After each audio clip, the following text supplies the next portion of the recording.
Olá, tudo bem? Estamos iniciando neste momento o nosso 24º estudo do Evangelho segundo São João. Paramos no nosso estudo anterior, no capítulo 13, versículo 30. E hoje nós vamos iniciar com o versículo 31 e 32. Mais uma vez, peço a você que compartilhe com seus amigos e parentes esse estudo, para que mais pessoas possam ter acesso aqui a esse trabalho. Abra sua Bíblia agora em João capítulo 13, versículo 31 e 32. Vamos lê-lo e examinar versículo por versículo, conforme nós temos feito até agora. Versículo 31. Quando ele saiu, disse Jesus: Agora foi glorificado o Filho do Homem, e Deus foi glorificado nele. Se Deus foi glorificado nele, também Deus o glorificará nele mesmo, e glorificá-lo-á imediatamente. Esses versículos 31 e 32, nós vemos e percebemos que o verbo é repetido 5 vezes. Glorificado, ou glorificar. Podia-se esperar a palavra oposta, isto é, humilhado, porque na linguagem de Paulo, Jesus desceu ao último degrau da sua própria humilhação, sendo pendurado na cruz sob a maldição divina, conforme nós lemos em Gálatas 3, versículo 13, que diz: Cristo nos resgatou da maldição da lei, fazendo-se ele próprio maldição em nosso lugar, porque está escrito: Maldito todo aquele que for pendurado em madeiro. Porém, João faz ou traz o foco de luz incidir sobre a glória de Deus através de Cristo, para mostrar a glória de Deus revelada especialmente na cruz. Leamos agora o versículo 33 a 35. João 13, 33 a 35. O texto nos diz: Filhinhos, ainda por um pouco estou convosco. Buscar-me-eis, e o que eu disse aos judeus também vos digo a vós outros: para onde eu vou, vós não podeis ir. Versículo 34. Novo mandamento vos dou, que vos ameis uns aos outros, assim como eu vos amei, que também vos ameis uns aos outros. No versículo 35 desse texto: Nisto conhecerão todos que sois meus discípulos, se tiverdes amor uns com os outros.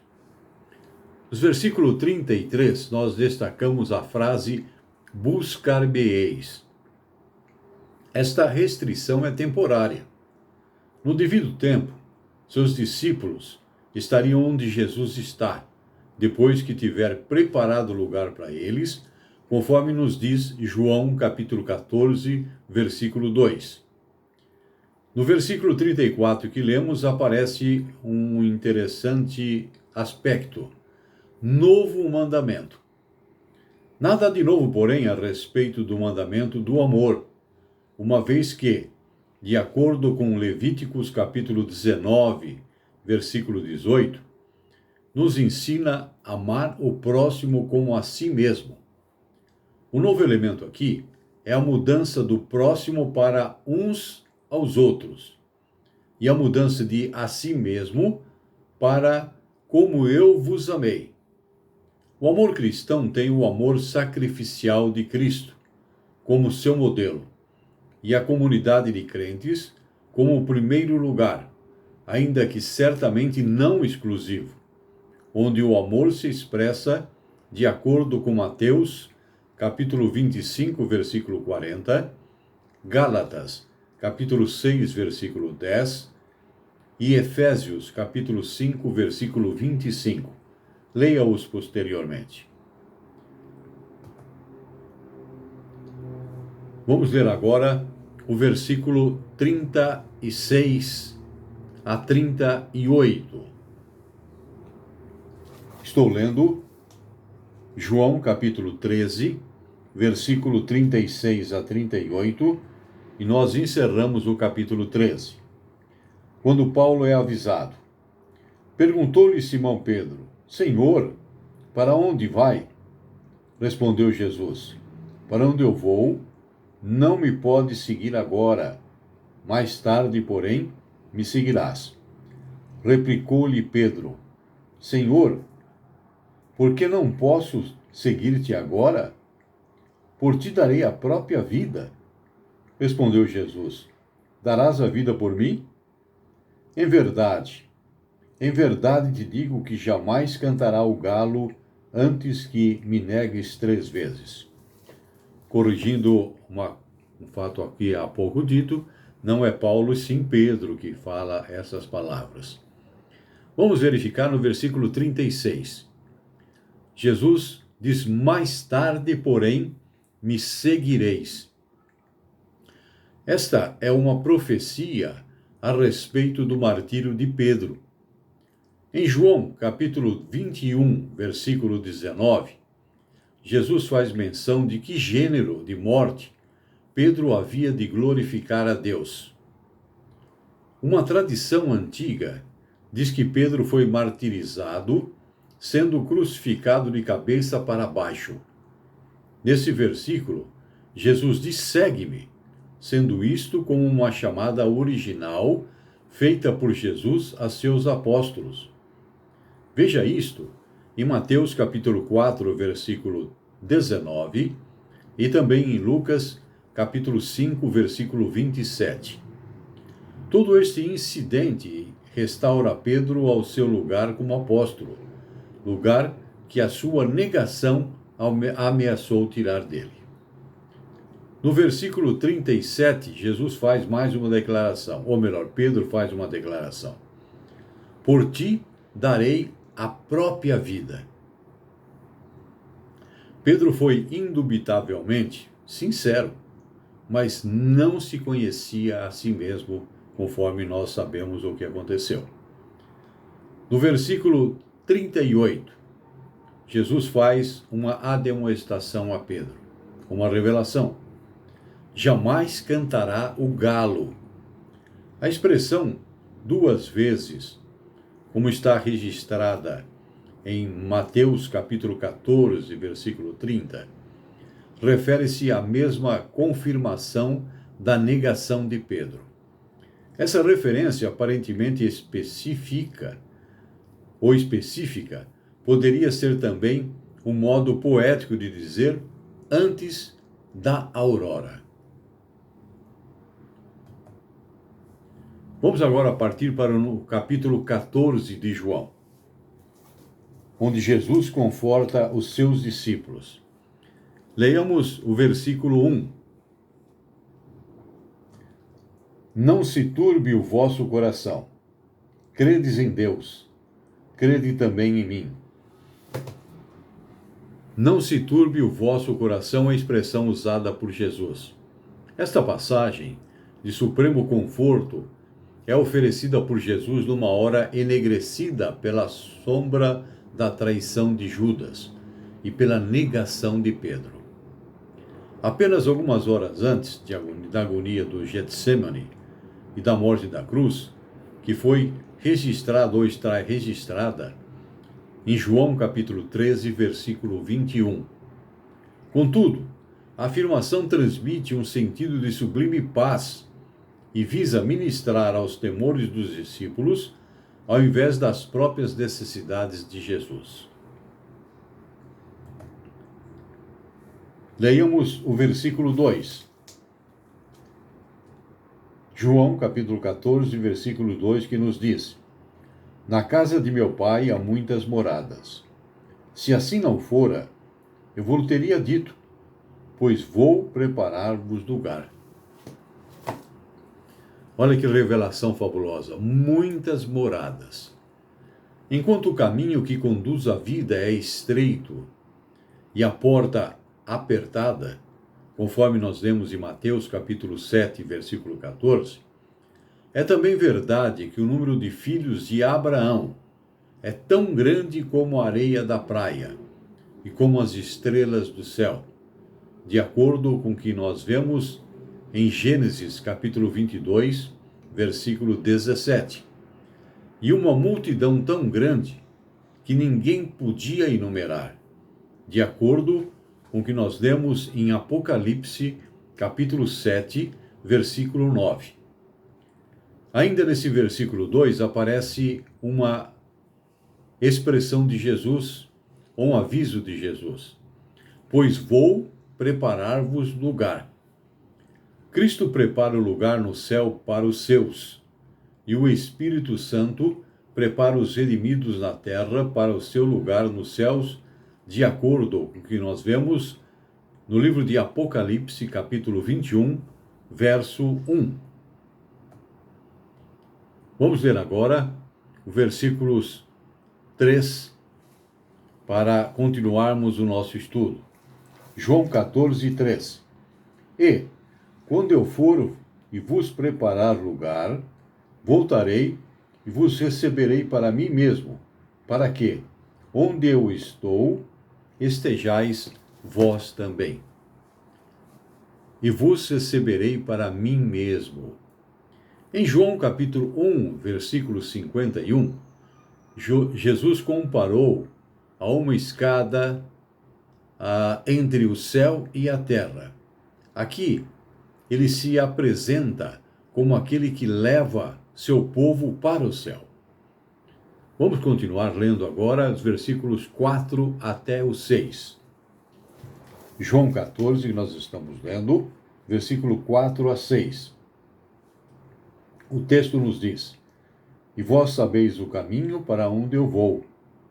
Disse-lhe Tomé: Senhor, não sabemos para onde vais. Como saber o caminho? Versículo 6. Esta, senão por mim, é uma expressão de Jesus desse versículo 6. Esta é uma forte afirmação de que só Cristo é o caminho da salvação. Imaginar e proclamar que há outros caminhos é enganar o povo e esquecer a necessidade da sua vinda e redenção, de acordo com o que lemos no livro de Atos, capítulo 4, versículo 12, que diz: E não há salvação em nenhum outro, porque abaixo do céu não existe nenhum outro nome dado entre os homens, pelo qual importa que sejamos salvos. Vamos ver mais detalhadamente esse assunto da salvação agora.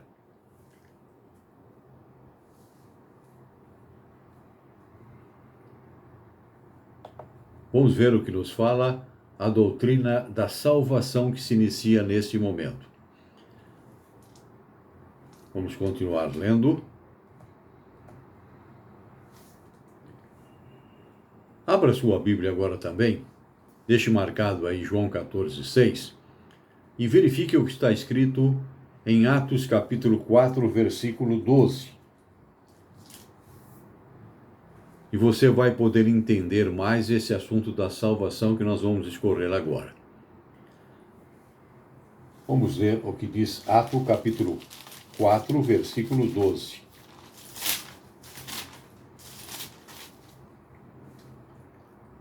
Diz esse versículo: Muitos, porém, dos que ouviram a palavra a aceitaram, subindo o número de homens a quase 5.000. Essas passagens, ou em tais passagens, a Septuaginta, que é a versão grega do Antigo Testamento, emprega palavras gregas que significam salvar da morte ou de perigos, bem como preservar ou curar. Passagens do Novo Testamento, que falam da salvação, usam todas essas ideias para explicar os atos de Deus em favor do perdido. A salvação livra o crente do juízo de Deus, do domínio do pecado, e do poder da morte, conforme nós demos e podemos verificar em Romanos capítulo 1, versículo 18, capítulo 3, versículo 19, capítulo 5, versículo 21, e a primeira carta aos Tessalonicenses, capítulo 5, versículo 9. Deus livra os pecadores da condição natural de serem dominados pelo mundo, pela carne e pelo diabo. Veja o que nos fala João, capítulo 8, versículo 23 e 24, Romanos, capítulo 8, versículos 7 e 8, e 1 de João, capítulo 5, versículo 19. Deus livra os crentes dos temores gerados por uma vida pecaminosa. Você pode observar e confirmar isso lendo Romanos capítulo 8, versículo 15, Hebreus capítulo 2, versículo 14 e 15. Mas nos livra também dos hábitos depravados que nos escravizam. Isso está registrado em Efésios capítulo 4, dos versículos 17 até o 24. A salvação não traz apenas a promessa da integridade espiritual e de paz, mas também nos traz cura física. Isso nos confirma Mateus capítulo 9, versículos 21 e 22. Não obstante, os cristãos terem recebido já a salvação, eles experimentarão os benefícios da sua plenitude somente quando Cristo voltar, no fim desta era. Isso aqui nos fala Hebreus capítulo 9, versículo 28, e ainda 1 Pedro capítulo 1, dos versículos 3 até o 5. A salvação é realizada através daquilo que Cristo fez na história e por aquilo que ele continua a fazer nos crentes através do Espírito Santo. A base de nossa salvação é a morte de Jesus na cruz e a justiça que ele alcançou para nós em obediência ativa. A salvação é realizada em nossa vida quando Cristo vive em nós, conforme nos diz João, capítulo 15, versículo 4. E nós também vivemos em Cristo, unidos a ele em sua morte e em sua vida ressurreta, de acordo com o que nos diz Romanos, capítulo 6, versículos de 3 a 10. Esta união vital, sustentada pelo Espírito, através da fé, é realizada em nós pelo novo nascimento. Pressupõe nossa eterna eleição em Cristo. Veja o que diz Efésios, capítulo 1, versículos de 4 até o 6. Vamos ler agora, esgotado esse episódio da salvação, vamos continuar lendo João capítulo 7, melhor dizendo, João capítulo 14, versículo 7. Esse versículo nos diz: se vós tivesseis conhecido, conheceríeis também a meu Pai. Ou melhor, se vós me tivesseis conhecido, conheceríeis também a meu Pai. Desde agora o conheceis e o tendes visto. Jesus faz uma afirmação: se vós me tivesseis conhecido. Todas as bênçãos previamente nomeadas são resumidas, e o conhecimento de Deus, que mais e mais se envolve em um apanhado mental, uma vez que envolve também o compromisso de todo o coração. Vamos ler versículo 8 e 9. João 14, 8 e 9 é que nós estamos lendo. Versículo 8. Replicou-lhe Filipe: Senhor, mostra-nos o Pai, e isso nos basta. Disse-lhe Jesus: Filipe, há tanto tempo estou convosco, e não me tendes conhecido? Quem me vê a mim, vê o Pai. Como dizeis tu, mostra-nos o Pai? O pedido de Filipe mostra a má compreensão, que é um tema que percorre todo o Evangelho. Vide o que nós lemos em João, capítulo 2, versículo 21. Mas abre caminho também para o que vem a seguir. Vamos ver agora o que nos diz o versículo 9. Quem me vê a mim, vê o Pai. Jesus não está negando aqui a distinção de pessoas em Deus, mas está lembrando a Filipe que Jesus, é aquele que revela o Pai. Leiamos agora João capítulo 14, verso 10. Não crês que eu estou no Pai e o Pai está em mim? As palavras que eu vos digo, não as digo por mim mesmo, mas o Pai, que permanece em mim, faz as mesmas obras. Estou no Pai e o Pai em mim. Essa mútua vivência anunciada em João capítulo 10, versículo 38, é desenvolvida aqui também no verso 20, e outra vez em João capítulo 17, versículo 21.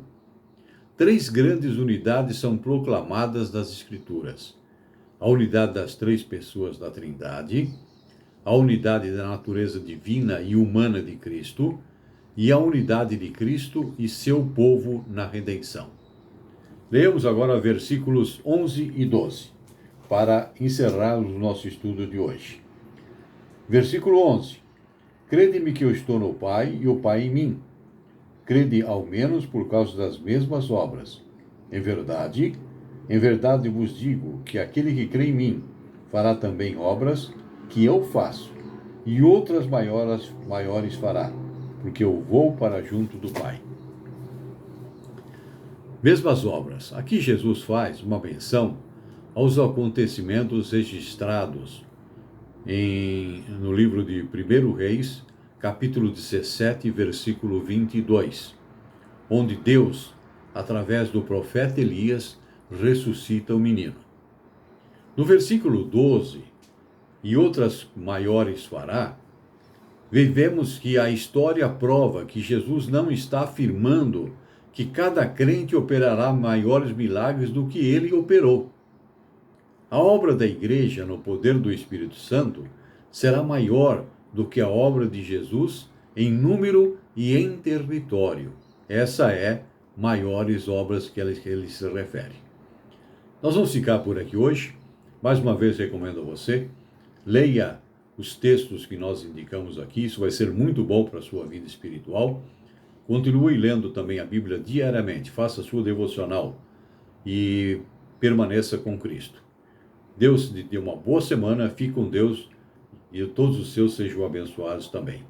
Até mais.